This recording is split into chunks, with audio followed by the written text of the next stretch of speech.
Some places don't just keep secrets, they keep you. Welcome to Tales After Midnight, where nightmares breathe, shadows whisper, and the stories never let you sleep. Tonight's tale will take you deep into a place that was never meant to be found. Yet some people can't resist crossing the line.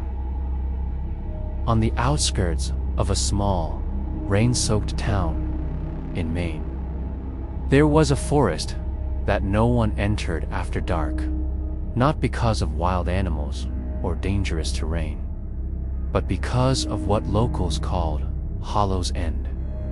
Legends whispered that the ground itself there was cursed, that the earth beneath those tangled roots had swallowed entire families whole, leaving nothing but faint cries in the wind.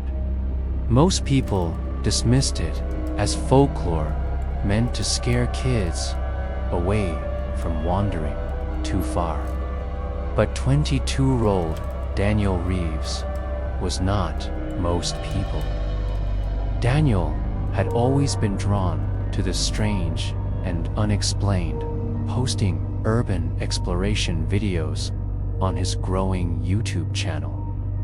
And when he stumbled upon an old, half-burned journal in a thrift store with Hollow's End scribbled across its cover, curiosity turned into obsession. The journal was a diary from a man named Thomas Halloway, dated 1894, describing in frantic, fading handwriting a house that appears where there should be none. A house with windows that watched, doors that breathed, and walls that shifted when you weren't looking. It claimed that once you entered, the house would not let you leave unless it wanted you to. And it rarely did.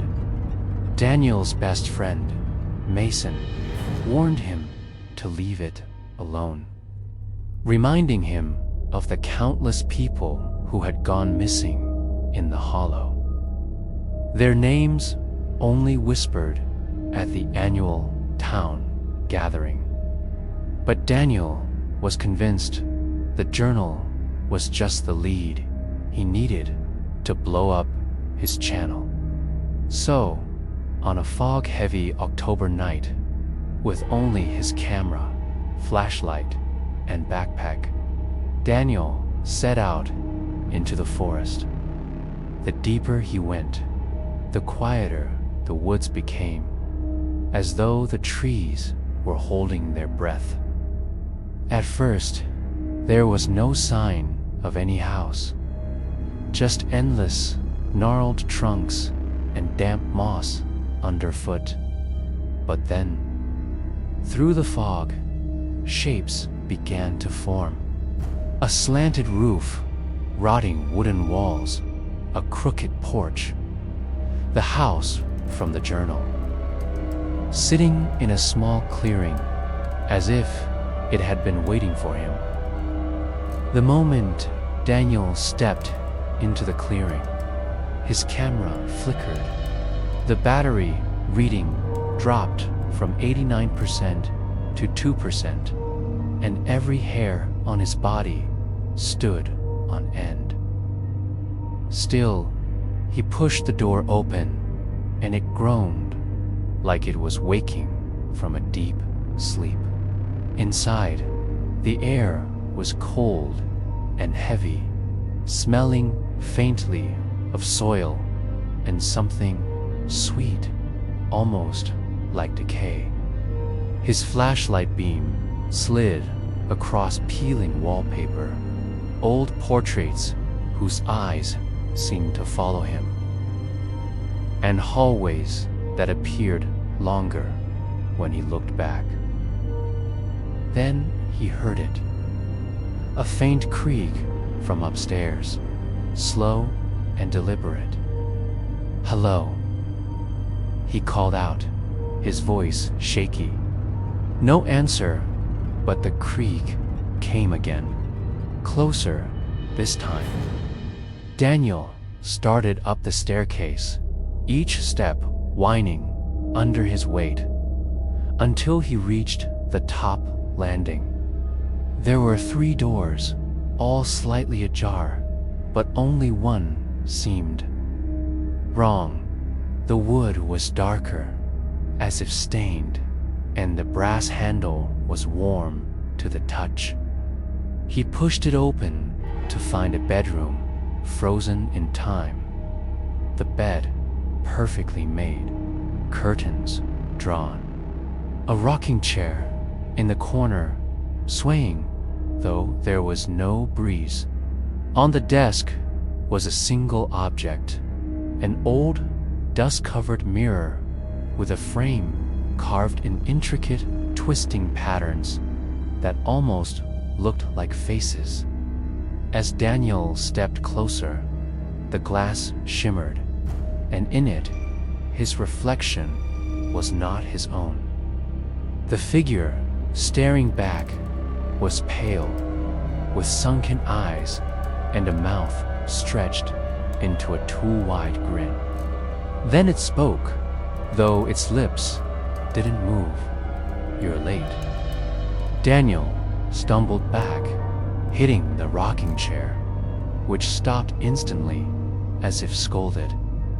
Behind him, the bedroom door slammed shut, and every light, including his flashlight, died. In the suffocating dark, he heard breathing, not his inches from his ear. He bolted for the door, twisting the handle, but it wouldn't budge. Then, the mirror's surface began to ripple like water, and pale hands pressed against the inside, pushing to break through. His own reflection began to step forward from inside the glass, its eyes fixed on him. And as it reached out, the temperature in the room plummeted. Daniel pounded on the door until it finally burst open. But the hallway beyond was wrong. It was the same hallway, but the wallpaper was torn, the floorboards rotten, and there was no staircase down. Only a long corridor of doors, each one closed, each one with faint scratching sounds behind it. He ran, yanking on the nearest handle. But the door opened into another hallway, identical to the one he was in. Panic set in. The house was folding in on itself, looping him in an endless maze.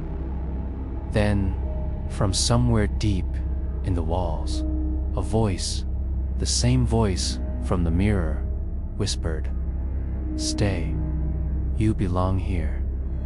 Now, Daniel screamed, running until he saw a faint glow ahead.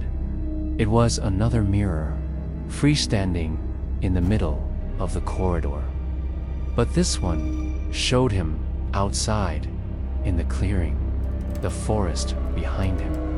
Without thinking, he dove at it, but instead of breaking through, he fell into ice-cold water, sinking,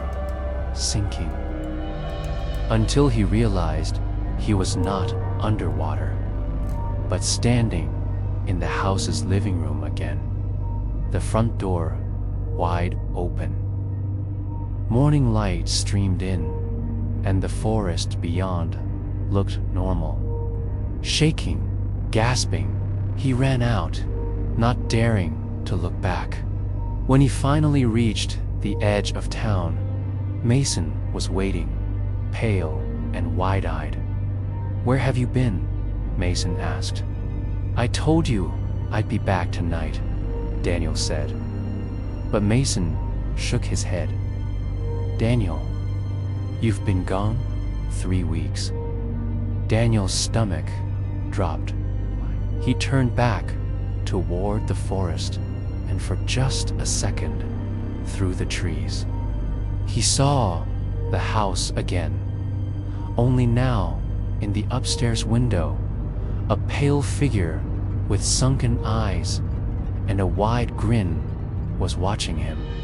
He never went near Hollow's End again, but sometimes, when passing the edge of town, his phone battery will suddenly drop to 2%, and in the reflection of the screen, just for a moment, that same figure stares back. You've been listening to Tales After Midnight, where stories, Dan, T, always end when the words stop. Sleep well. If you can.